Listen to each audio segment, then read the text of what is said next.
Hello, Smyrna. Miss Totten here again with Chapter 2 of Harry Potter and the Sorcerer's Stone, The Vanishing Glass. Nearly 10 years had passed since the Dursleys had woken up to find their nephew on their front step, but Privet Drive had hardly changed at all. The sun rose on the same tidy front gardens and lit up the brass number 4 on the Dursleys' front door. It crept into their living room, which was almost exactly the same as it had been on the night when Mr. Dursley had seen that fateful news report about the owls. Only the photographs on the mantel really showed how much time had passed. 10 years ago, there had been lots of pictures of what looked like a large pink beach ball wearing different colored bonnets. But Dudley Dursley was no longer a baby. And now the photographs showed a large blonde boy riding his first bicycle on a carousel at the fair, playing a computer game with his father, being hugged and kissed by his mother. The room held no sign at all of another boy lived in the house too. Yet Harry Potter was still there, asleep at the moment, but not for long. His Aunt Petunia was awake, and it was her shrill voice that made the first noise of the day. Up! Get up! Now! Harry woke up to a start. His aunt tapped on the door again. Up! She screeched. Harry heard her walking toward the kitchen, and then the sound of the frying pan being put on the stove. He rolled onto his back and tried to remember the dream he had been having. It had been a good one. There had been a flying motorcycle in it. He had a funny feeling he'd had the same dream before. His aunt was back outside the door. Are you up yet? She demanded. Nearly, said Harry. Well, get a move on. I want you to look after the bacon, and don't you dare let it burn. I want everything perfect on Dudley's birthday. Harry groaned. Ugh. What did you say? His aunt snapped through the door. Nothing.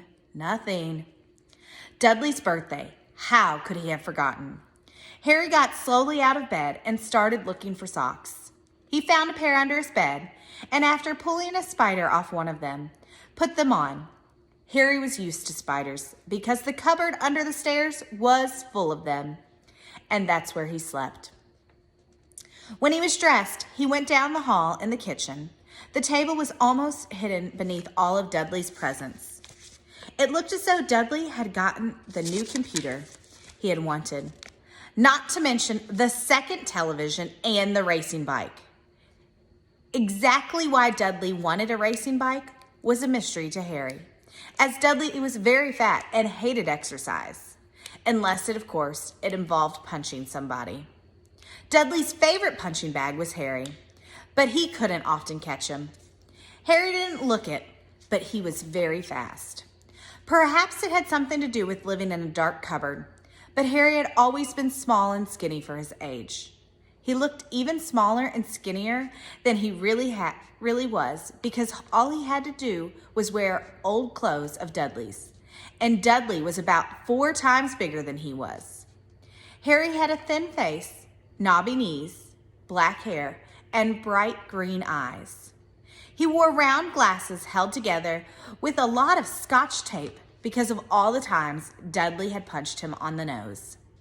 The only thing Harry liked about his own appearance was a very thin scar on his forehead that was shaped like a lightning bolt. He had had it as long as he could remember, and the first question he could ever remember asking his Aunt Petunia was how he had gotten it. In the car crash when your parents died, she had said, and don't ask questions. Don't ask questions. That was the first rule of a quiet life with the Dursleys. Uncle Vernon entered the kitchen as Harry was turning over the bacon. Comb your hair, he barked, by way of a morning greeting. About once a week, Uncle Vernon looked over the top of his newspaper and shouted that Harry needed a haircut.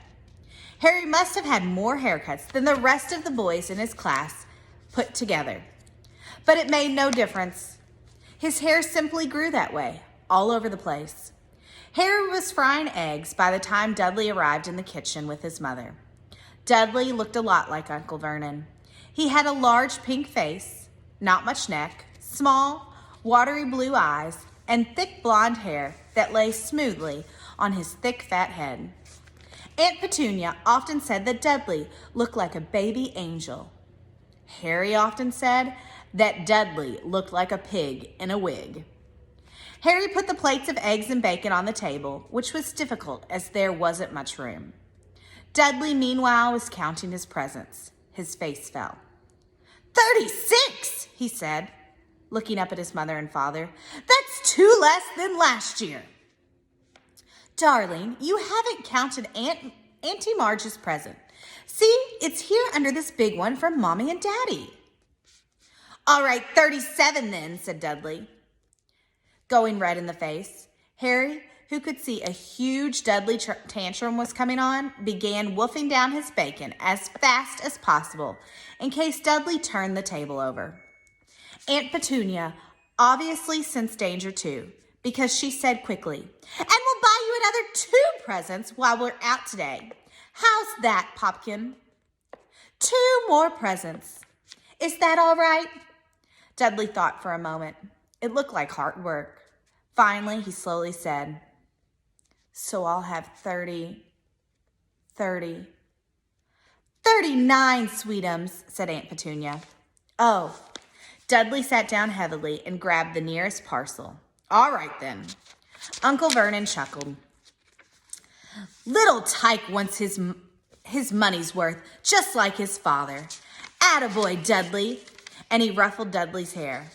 At that moment, the telephone rang, and Aunt Petunia went to answer it, while Harry and Uncle Vernon watched Dudley unwrap the racing bike, a video camera, a remote control airplane, 16 new computer games, and a VCR.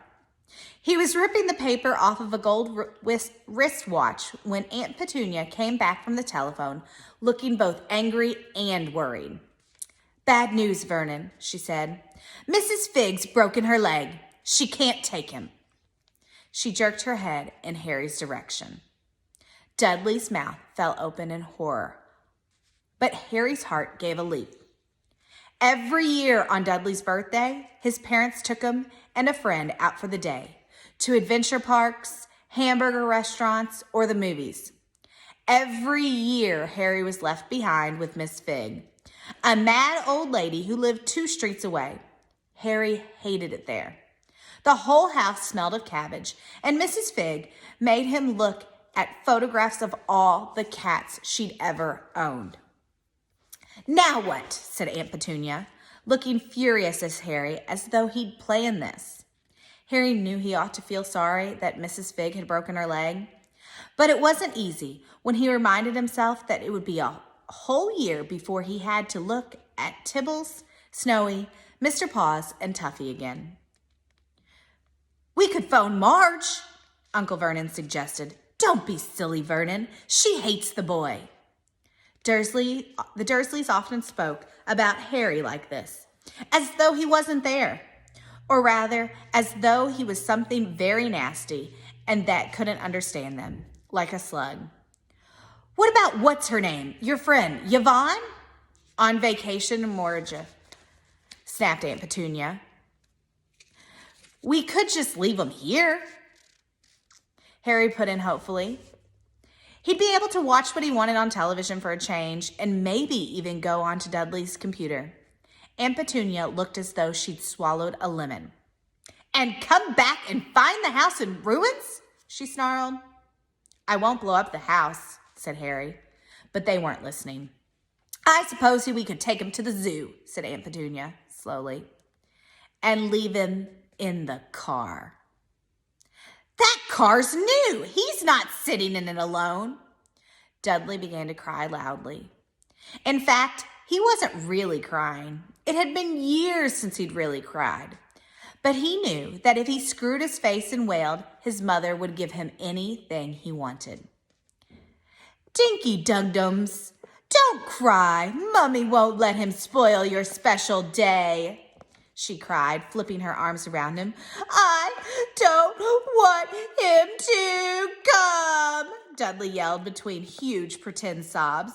He always spoils everything. He shot Harry a nasty grin through the gap in his mother's arms.